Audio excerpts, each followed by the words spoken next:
Bismillahirrahmanirrahim. Esselamu aleyküm və rahmetullahi və barakatuh. Hal-hazırdakı vəziyyətə görə, yəni İslam dünyası ilə küfr dünyasının bir-birinin müqabilində qərar tapmağına görə Quran baxımından müsəlmanların vəzifəsi nədir? Quran-ı Kərimdə Allah təbarəkə və təala Maidə surəsi 51-ci ayədə belə buyurur. Bismillahirrahmanirrahim. يا أيها الذين آمنوا لا تتخذوا اليهود والنصارى أولياء بعضهم أولياء بعض ومن يتولهم منكم فإنه منهم إن الله لا يهدي القوم الظالمين. Allah Teala buyurur ki, ey o kəslər ki iman gətirmisiniz.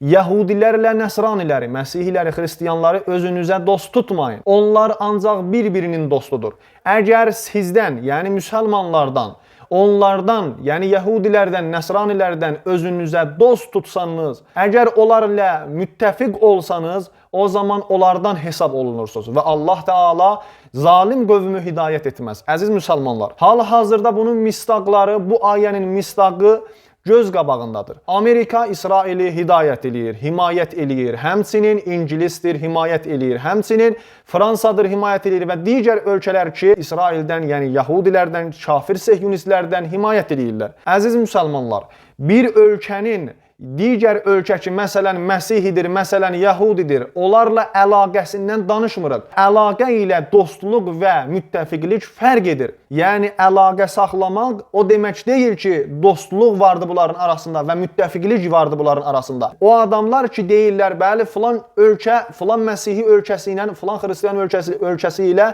əlaqəsi vardı. Burada yanlış düşünməyin, əlaqə ilə müttəfiqlik, dostluq fərq edir. Əzizlər, ikinci ayə Quran-ı Kərimdə Nisa surəsi 89-cu ayədir. Allah Teala buyurur ki, münafiqlər necə ki özləri kafirdirlər, istəyirlər sizlər də onlara qoşulasınız və özləri kimi kafir olasınız, özləri ilə bərabər etmək istəyirlər sizləri və sizlər onların arasından özünüzə dost tutmayın, dost ixtiyar etməyin.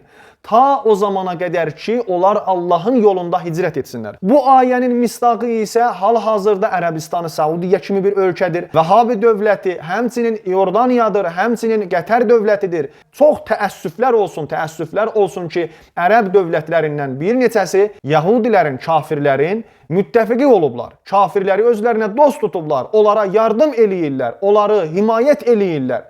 Təəssüflər olsun buna. Əzizlər, 3-cü ayə Quran-ı Kərimdə müsəlmanların vəzifəsini belə göstərir. Nisa surəsi 144-cü ayədə belə buyurur Allah Teala. Ey o kəslər ki iman gətirmisiniz, möminlərin əvəzinə kafirləri özünüzə dost tutmayın. Bu ayənin misdaqı isə hal-hazırda bəzi şəxslərdir ki, cahilcəsinə kafirləri özlərinə dost tuturlar, kafirlərdən tərəfdarlıq eləyirlər və onların müsəlman ölkəsinə hücum etməyinə sevinirlər. Əziz müsəlmanlar, başqa ayədə belə buyurur Allah Teala ki, ey o kəslər ki iman gətirmisiniz, mənim düşmənimi və öz düşməninizi dost tutmayın özünüzə. Elə ki onlarla dostluq izharı etməyin.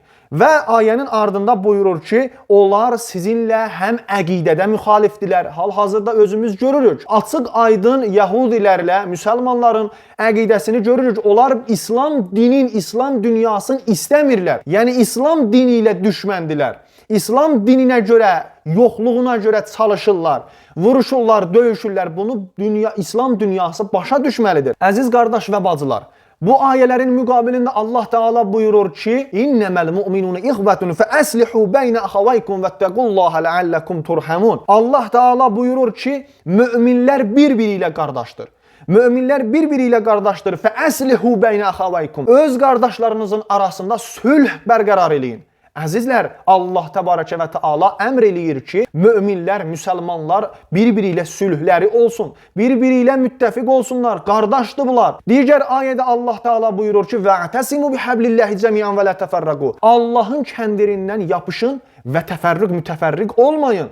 Açılmayın bir-birinizdən. Əziz qardaşlar, əziz bacılar, Allah Teala Quran-ı Kərimdə buyurur ki, bir-birinizlə vəhdətiniz olsun kafirlərin qarşısında. Keçən dəfə vəhdətin mənasını sizlərə dedim. Vəhdət məzhəb vəhdəti mənasında deyil. Məzhəbi vəhdət deyil bizim vəhdətimiz. Vəhdət İslam dünyasının vəhdətidir. Müsəlmanlıq vəhdətidir. Nəinki məzhəb vəhdəti ola. Vəhdət İslam dünyasında bütün məzhəblərin gərək kafirin qarşısında qarşısında, Yəhudilərin, Məsihlərin, Sehyonistlərin qarşısında müttəfiqliyi gərək ola, vəhdəti gərək ola. Mən bilmirəm, nə üçün müsəlmanlar gərək bu günə qalalar? Nə üçün gərək bu qədər müsəlmanlar Allahın ayələrin öz ayaqlarının altına qoyub və tapdalayalar? Təkcə Şiə məzhəbidir ki, zülmün qarşısında dayanıbdır. Kafirin qarşısında dayanıbdır. Bizim 1400 ildir ki, Yəhudilərlə savaşımız vardı. Onlar bizi qəbul etmirlər və biz Allahın əmri ilə onların əqidəsini qəbul etmirik. Təhrif olunmuş əqidələrini qəbul etmirik. Və bunu müsəlmanlar anlamalıdır ki, onlar Allahın düşmənidirlər. Allahla düşmənlik eləyirlər. Sehyonist, Yəhudilər, Sehyonist, Məsihlər dünyada istəmirlər ki, heç bir bəşərin haqqı olsun. Onlar bizi insan gözündə görmürlər. İnsana insan kimi bizə baxmırlar. Bunu başa düşməliyik. Bunu müsəlmanlar başa düşməlidir. Nəinki tək şiələr onların qarşısında dayana.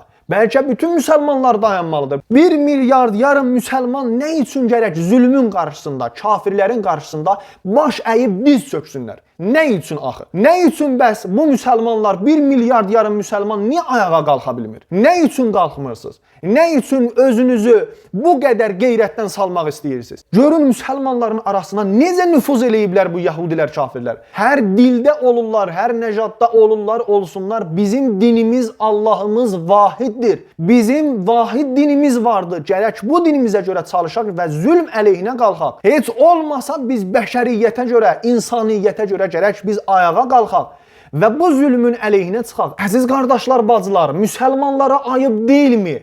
Bu qədər müsəlman oturub baxsınlar və Fələstində, Qəzzədə, digər İslam ölkələrində bu qədər vəhşiliklər törətsinlər bu kafirlər. Bu qədər məzlum müsəlmanları qırsınlar, tikə-tikə etsinlər. Nə üçün səsimiz çıxmır?